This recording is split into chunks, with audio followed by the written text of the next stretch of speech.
doing multiple strips on this, but this is water buffalo horn, and I need to get, I'm going to do 3 strips on each limb.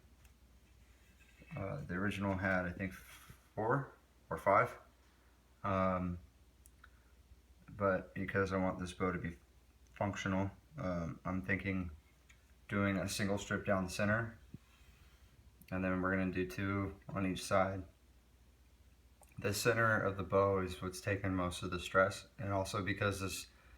this core is going to be made convex, and then each strip is going to be tapered on each side.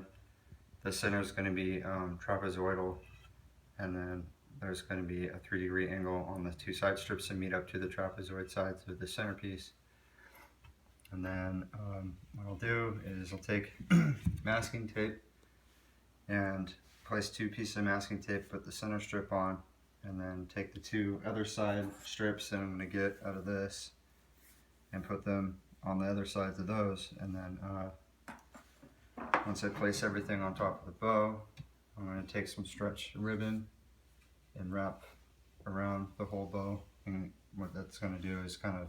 push everything and keep it in place, and then I'll use the rope method. And then after that's done, then I need to glue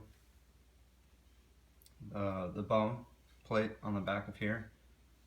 on the belly side of the ear, and then I need to work this bone down and get this laminated onto the handle in here, but this is going to go on after the first layer of sinew, or actually after a couple layers of sinew, because I need to combine everything here, and then the sinew also is going to help be cushion for this to be inside and squeeze onto.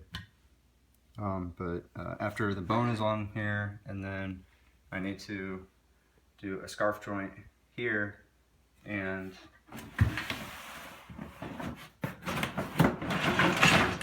this is a bad example, but take a piece of horn, and then this is going to go up in here, like, and for the horn tips. But yeah, a lot of steps in this bow.